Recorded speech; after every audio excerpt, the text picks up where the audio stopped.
भारतीय भूमि ने अब तक कई युद्ध देखे। इनमें से कुछ युद्ध बाहरी आक्रांताओं को खदेड़ने के लिए लड़े गए, कुछ साम्राज्य विस्तार के लिए तो कुछ मातृभूमि की रक्षा के लिए लड़े गए।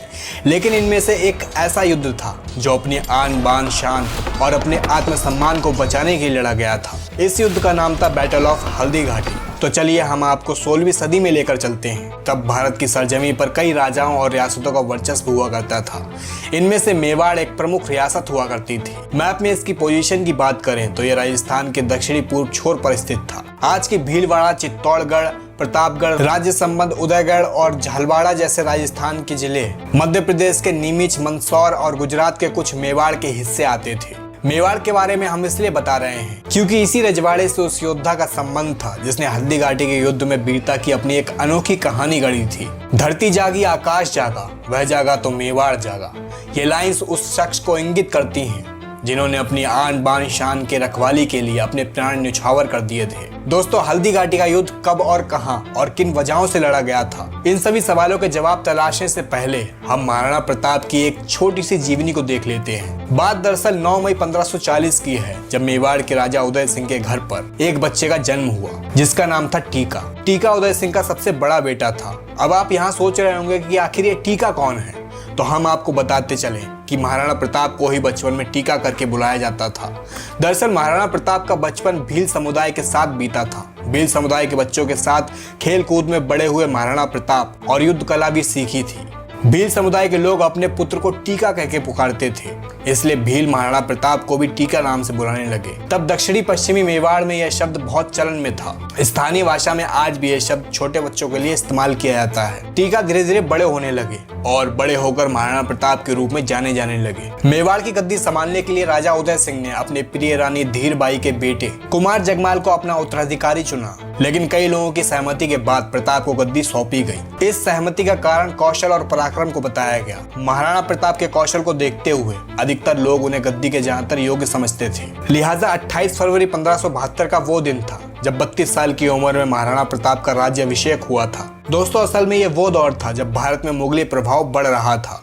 तब सम्राट अकबर के हाथों में मुगल सल्तनत की बागडोर थी। अकबर ने तब तक देश के कई हिस्सों को अपने कब्जे में ले लिया था और जिन रियासतों और इलाकों को वो कब्जे में नहीं ले पाया था, उन्हें पाने के लिए उन्होंने एड़ी चोटी का जोर लगा दिया था। ऐसे में हमें मेवाड़ की तरफ बढ़ते मुगलिया कदमों के कारण और उनके प्रभाव को भी देख लेना चाहिए। तो चलिए बढ़ते हैं अपने अगले पहलू की तरफ। असल में दोस्तों, मेवाड़ ही एक ऐसी रियासत थी जिसे अब तक अकबर अपने अधीन नहीं कर पाया था। गौरतलब है कि चित्तौड़, बदनौर, शाहपुरा और रायल जैसे मेवाड़ से सटे इलाके मुगलिया हाथों में जाने लगे थे। मेवाड़ को भी अपने कब्जे में लेने की अकबर की लालसा दिन ब दिन बढ़ती जा रही थी। अब यहाँ पर एक सवाल उठता है कि आखिर मेवाड़ में ऐसा क्या खास था जिसकी वजह से अकबर किसी भी हाल में मेवाड़ को अपने हिस्से में मिलाना चाहता था। इसकी दो प्रमुख वजहें थी। पहला है, मुगलिय शासन सीने को मजबूत करने के लिए राजपूत राज्यों को मुगल कंट्रोल में लेना चाहते थे। इसके लिए अकबर ने कई हथकंडे अपनाए थे, जैसे कुछ राज्यों को संधि के जरिए अपने साम्राज्य में मिलाया, कुछ ने खुद ही अकबर की संप्रभुता को स्वीकार किया, कुछ राज्यों के साथ अकबर ने वैवाहिक संबंध बनाए। दूसरा कारण है अकबर के लिए मेवाड़ की राजनीतिक महत्ता। दरअसल दिल्ली और आगरा से गुजरात के बंदरगाहों तक और मालवा से ढक्कन तक के लिए ट्रेड, कॉमर्स और मिलिट्री कैंपेन रूट्स मेवाड़ के रास्ते से ही होकर गुजरते थे। ऐसे में अकबर का पूरा जोर था कि वो मेवाड़ को अपने हिस्से में ले ले ताकि व्यापार आदि में किसी भी तरह की रुकावट ना आए। अकबर युद्ध के जरिए मेवाड़ को अपना नहीं बनाना चाहते थे। वो चाहते थे कि शांति से, बिना किसी जोर जबरदस्ती के, मेवाड़ उनकी संप्रभुता को स्वीकार कर ले। इसके लिए अकबर ने कई दफा महाराणा प्रताप के पास संधि प्रस्ताव भी भेजे ताकि महाराणा प्रताप अपनी इच्छा से इसे स्वीकार कर लें। 1572 से लेकर 1576 के बीच जलाल खान, मान सिंह, भगवान दास और तोडरमल के नेतृत्व में उन्होंने 4 शिष्टमंडल महाराणा प्रताप के पास भेजे। इन शिष्टमंडलों को भेजने के पीछे का अकबर का मकसद समझौते की आड़ में मेवाड़ को मुगल सल्तनत के अधीन लाना था। लेकिन महाराणा प्रताप को यह सब कहाँ मंजूर था। वो अपनी आन बान शान यानी मेवाड़ को किसी भी कीमत पर खोना नहीं चाहते थे। फिर क्या था, वे अकबर के हर एक प्रयास पर पानी फेरते रहे। अकबर के साथ किसी भी संधि में रुचि नहीं दिखाई, लेकिन सीमावर्ती इलाकों के मुगल साम्राज्य में शामिल होने से मेवाड़ की आर्थिक और राजनीतिक स्थिति धीरे धीरे चरमराने लगी। महाराणा प्रताप से जुड़े कई लोग अकबर से जा मिले। सत्ता छीन जाने के विरोध में महाराणा प्रताप के भाई जगमाल भी अकबर की खेमे में चले गए।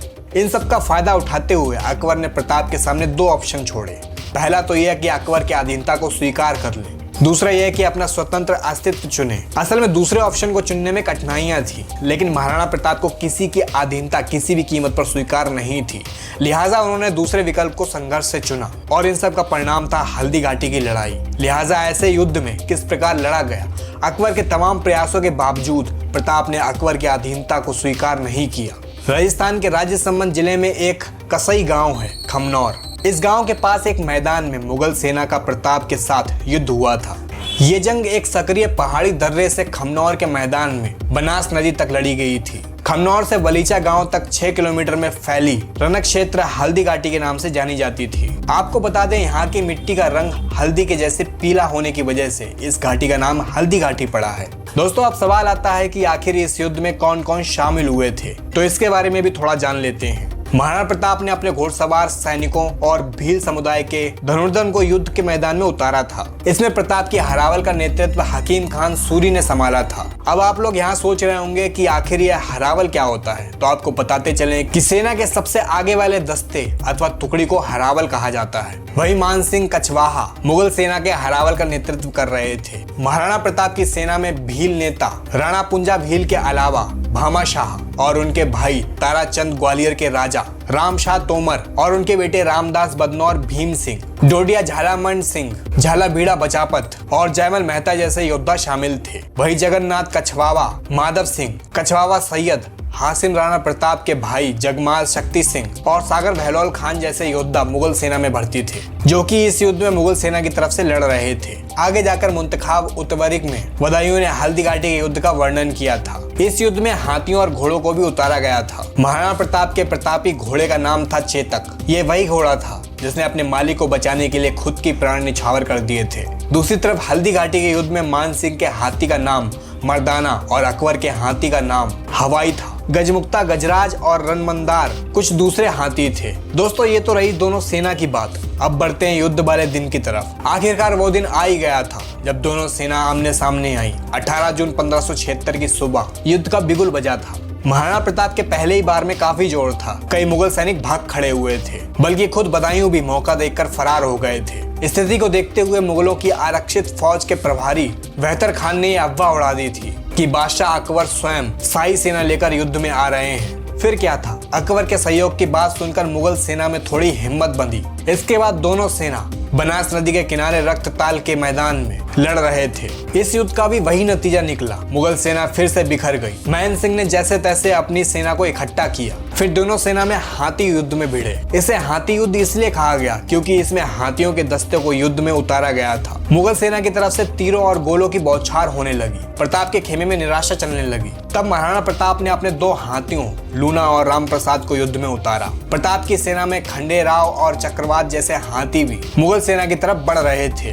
गजमुक्ता, गजराज और रनमंदार जैसे हाथी उतारे गए थे। दोनों खेमों के हाथियों में खूनी संघर्ष हुआ था। महाराणा प्रताप की सेना के हाथी कमतर साबित हुए। लूना और राम प्रसाद को मुगल सेना ने अपने कब्जे में ले लिया। मान सिंह को मारकर युद्ध में वापसी करने की महाराणा प्रताप की आखिरी कोशिश भी नाकाम रही। महाराणा प्रताप अपने साथियों रामशाह, ताराचंद्र, राणा पूजा, हाकिम खान सूरी के साथ दुश्मनों के खेमों को चीरते हुए मान सिंह के हाथी तक पहुंचे। मान सिंह अपने हाथी मर्दाना पर बैठे थे, जबकि प्रताप अपने घोड़े चेतक पर। चेतक ने मान सिंह के हाथी पर अपना पैर रखा और प्रताप ने अपने भाले से मान सिंह पर वार किया, पर इसके बावजूद भी ये वार सफल नहीं हुई। मान सिंह बच निकले, लेकिन इन सब में चेतक का एक पैर जख्मी हो गया था। अब महाराणा प्रताप भी हताश नजर आने लगे थे। जंग में प्रताप के जीवन को संकट में देखकर प्रताप की सेना के एक योद्धा झालाविदा ने प्रताप का मुकुट धारण कर युद्ध किया। यह खास मुकुट था। इसमें राजसी छतरी लगी हुई थी। इस मुकुट से महाराणा प्रताप आसानी से पहचान में आ जाते थे। बीड़ा के इस मुकुट को पहनने से मुगल सैनिक महाराणा प्रताप की वजह उन्हें निशाना बनाने लगे।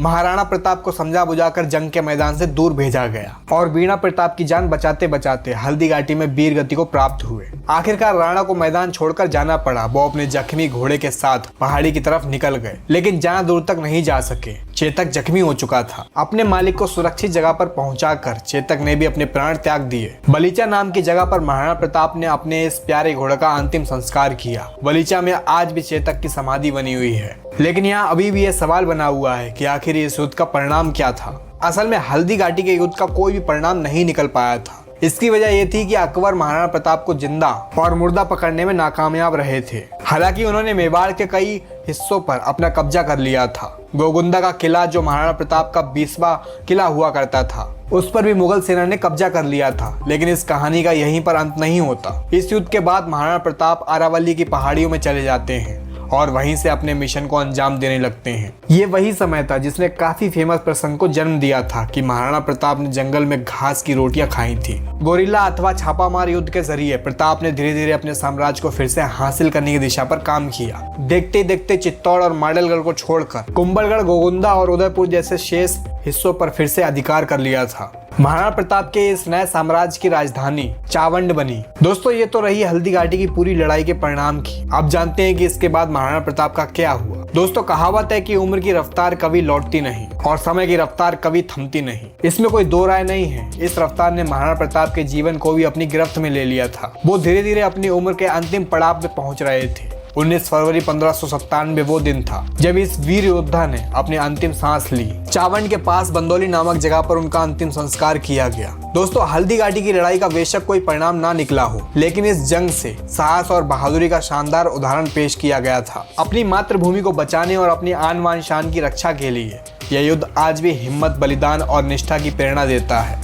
अगर आपको ये वीडियो पसंद आई हो तो वीडियो को लाइक जरूर कीजिएगा और ऐसी इंटरेस्टिंग वीडियोस को देखने के लिए हमारे चैनल को सब्सक्राइब करना ना भूलें। मिलते हैं अपनी अगली वीडियो में।